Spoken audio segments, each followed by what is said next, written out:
ફરી આજે આપણે ધોરણ 9 ગણિત બેઝિક પર આવી જઈશું. આજે આપણે સમય અસમય સંખ્યાઓ, વિભાજ્યતાની ચાવીઓ અને વિસ્તરણ સૂત્રની વાત કરીશું. સૌથી પહેલા સમય અને અસમય વચ્ચેનો ભેદ લઈશું. મોટા ભાગના વિદ્યાર્થીઓ સમય અસમયને ઓળખવામાં ખૂબ જ ભૂલ કરતા હોય છે. તો આજે આપણે એને સ્પષ્ટ રીતે સમજી લઈશું. વિદ્યાર્થી મિત્રો ધ્યાન રાખો, તમામ પ્રાકૃતિક સંખ્યાઓ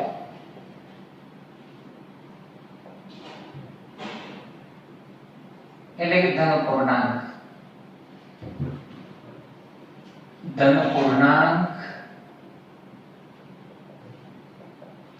ઋણ પૂર્ણાંક, શૂન્ય પૂર્ણાંક,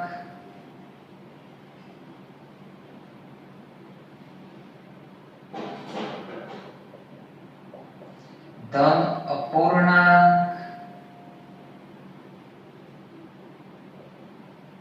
ઋણ અપૂર્ણાંક,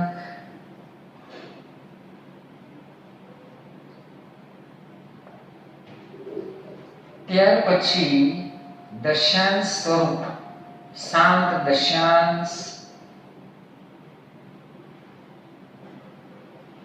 અનંત આવૃત દશાંશ,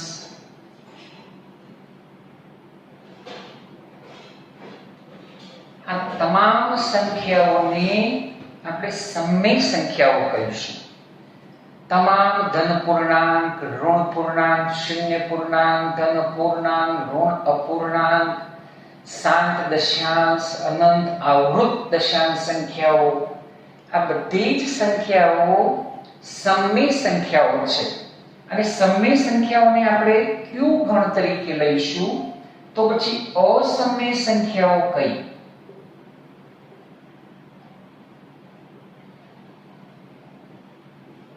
તો અસમય સંખ્યાઓમાં જે સંખ્યાને આપણે p/q સ્વરૂપમાં દર્શાવી ના શકીએ, જો સમય સંખ્યાઓ માટે આપણે યાદ રાખીશું p/q સ્વરૂપમાં દર્શાવી શકાય,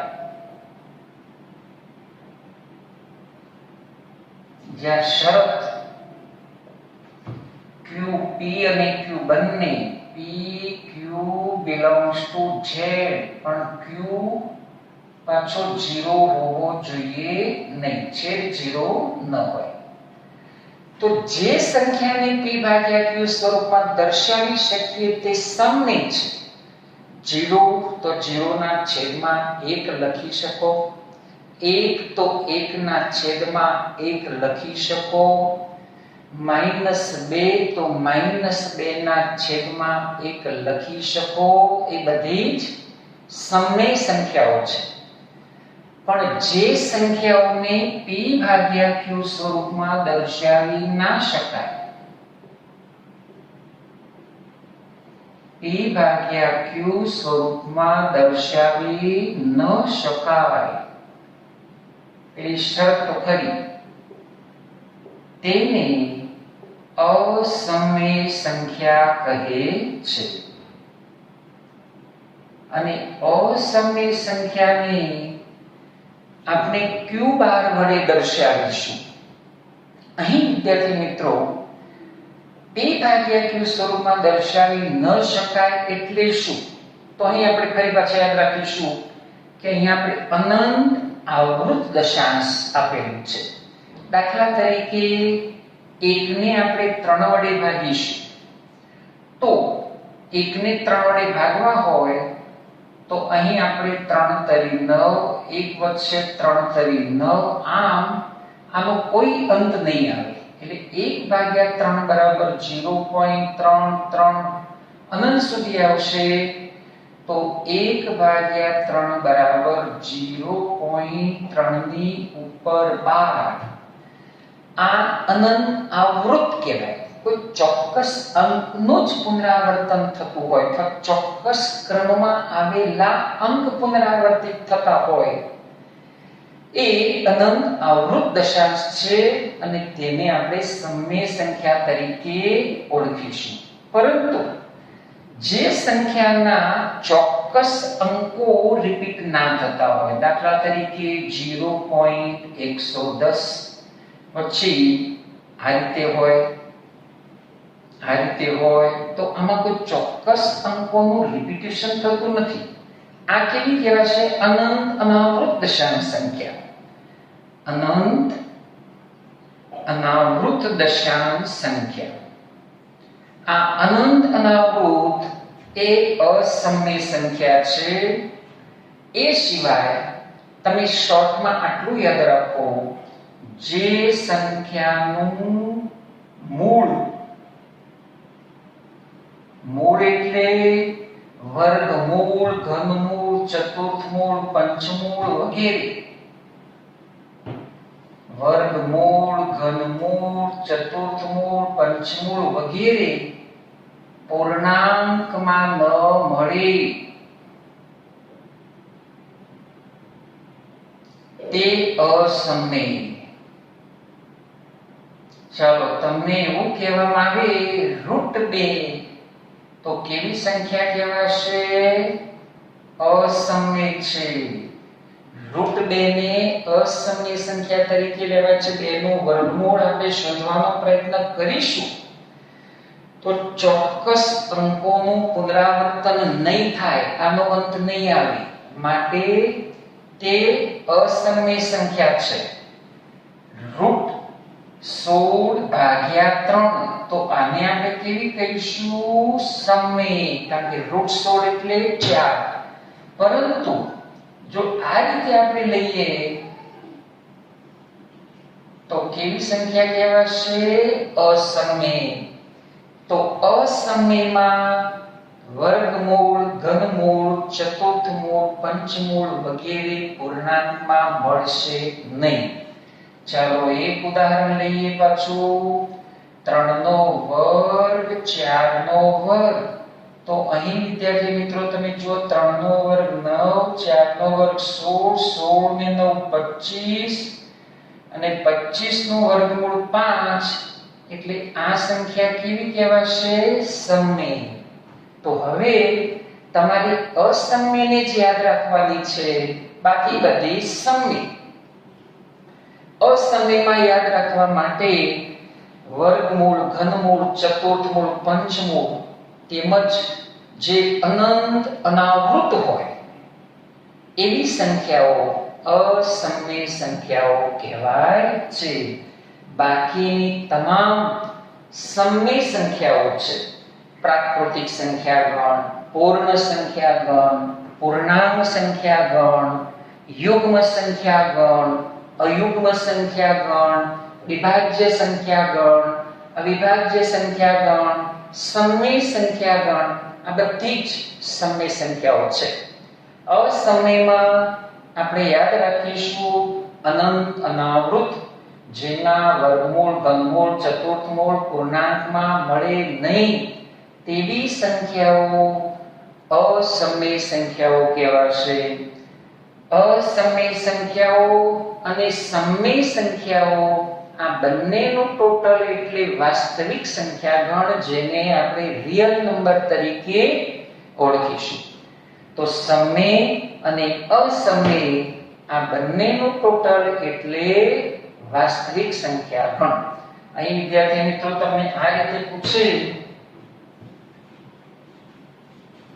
કે પાઈ કેવી સંખ્યા કહેવાશે?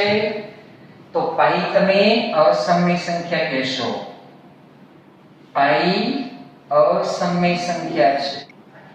પરંતુ તમને એવું કહેવામાં આવે કે 22/7 કેવી સંખ્યા કહેવાશે? સમય. 3.14 કેવી કહેવાશે? સમય. પાઈની વેલ્યુ આપણે 22/7 કે 3.14 લઈએ છીએ, પણ એનો અર્થ એવો કદાપી નહીં કરવાનો કે પાઈ અસમય છે તો 22/7 પણ અસમય, એવું કહેવાશે નહીં. 22/7 સમમિત છે, 3.14 સમમિત છે, પરંતુ પાઈ અસમમિત છે. પાઈની નજીકની વેલ્યુ આપણે 3.14 લઈએ છીએ. તો આટલી માહિતી તમે બરાબર સમજી ગયા છો. અને હવે હું તમને વિભાજ્યતાની ચાવીઓ સમજાવી દઉં. એ ચાવીઓ તમને ગણિતમાં ખૂબ જ ઉપયોગી બનશે કે કોઈ પણ સંખ્યાના જ્યારે ભાગાકાર કરવાના આવે ત્યારે કઈ સંખ્યા વડે વિભાજ્ય હશે એ જાણવું હોય તો આપણને વિભાજ્યતાની ચાવીઓ આપણી પરફેક્ટ હોવી જોઈએ. તો હવે પછીનો આપણો મુદ્દો લઈશું વિભાજ્યતાની ચાવીઓ. એમાં પહેલી લઈશું આપણે 2 માટે.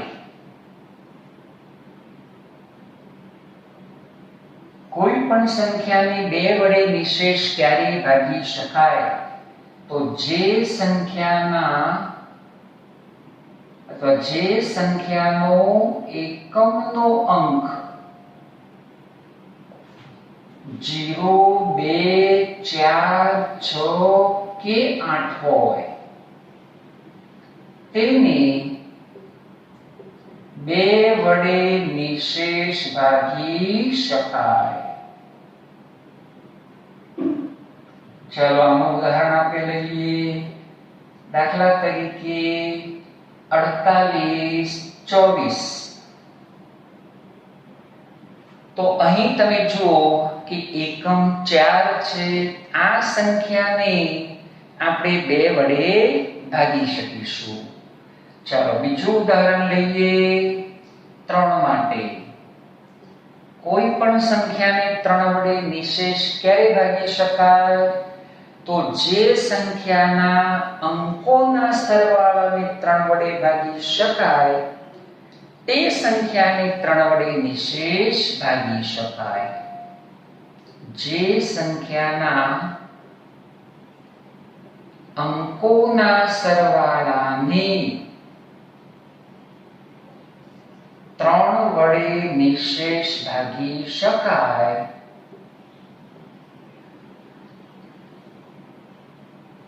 તો તે સંખ્યાને 3 વડે નિશેષ ભાગી શકાય.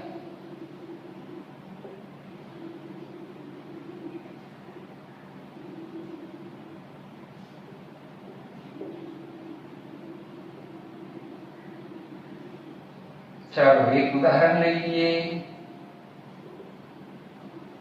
25, 258.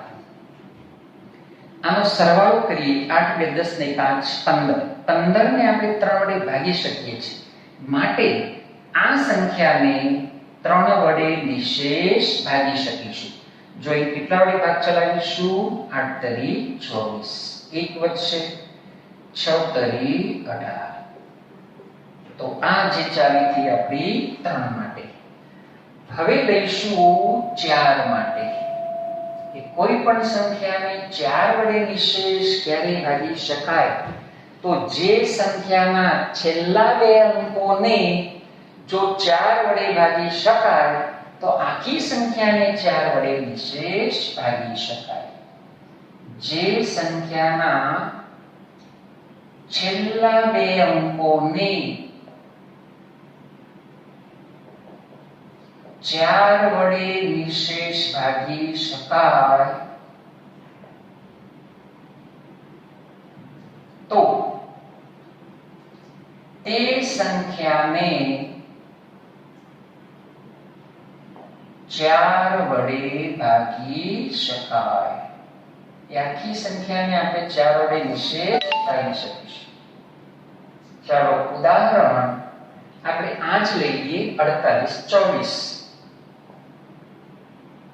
ચાલો 48, 24 માં છેલ્લા 2 અંક 24 છે.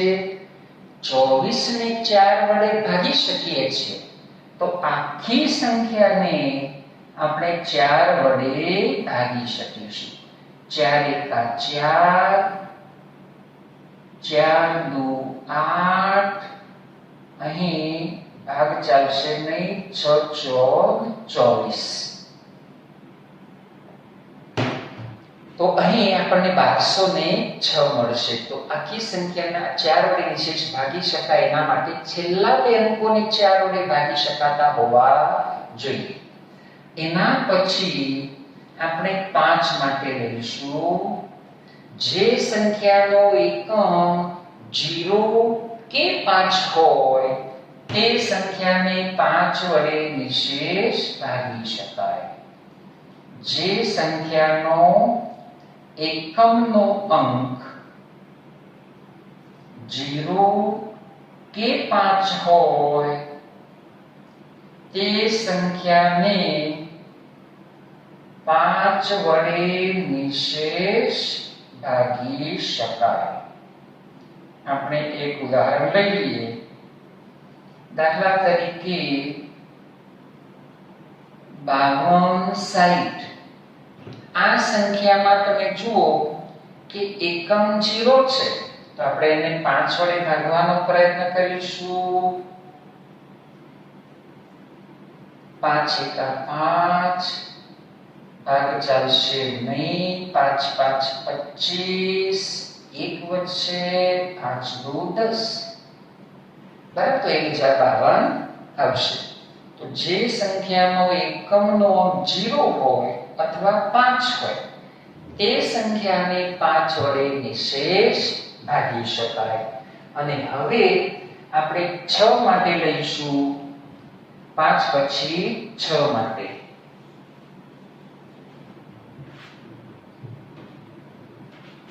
તો અહીં આપણે લઈશું નંબર 5. 6 માટે 6 વડે નિશેષ ક્યારે ભાગી શકાય? તો 6 માટે વિદ્યાર્થી મિત્રો 2 અને 3 ની ચાવી લાગુ પડશે. એટલે કે જે સંખ્યાનો એકમ 0 2 4 6 8 હોય તેમજ અંકોના સરવાળાને 3 વડે ભાગી શકાય તો તે આખી સંખ્યાને આપણે 6 વડે ભાગી શકીશું. ચાલો એક એની ચાવી લખી દઈએ. જે સંખ્યાના એકમનો અંક 0 2 4 6 કે 8 હોય તેમજ અંકોના સરવાળાને 3 વડે નિશેષ ભાગી શકાય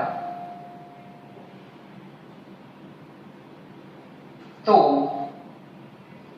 તે સંખ્યાને 6 વડે નિશેષ ભાગી શકાય. ચાલો આપણે ઉદાહરણ લઈએ.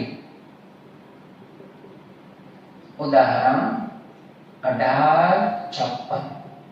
અહીં તમે જો 8 5 13 ને 14, 14 ને 4 18. 18 ને આપણે 3 વડે ભાગીશું. એકમ કેવો છે? 4. એટલે આ શરત 2 ની આવી ગઈ.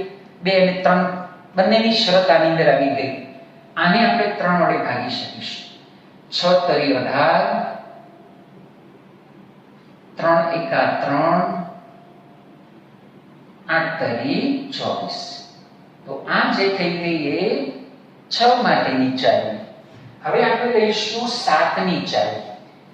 7 માટેની ચાવીમાં વિદ્યાર્થી મિત્રો ખૂબ જ તમે મૂંઝવણ અનુભવો છો. 7 માટેની ચાવી કઈ છે કે આપણે જોઈએ. એકમના અંકને 2 વડે ગુણી બાકી રહેલી સંખ્યામાંથી તેને બાદ કરતા જો 0 મળે અથવા 7 વડે ભાગી શકાય તેમ મળે તો આખી સંખ્યાને 7 વડે ભાગી શકાય. હું લખી દઉં છું, ઉદાહરણ લઈને સમજાવું છું. એકમના અંકને 2 વડે ગુણી બાકી રહેલી સંખ્યામાંથી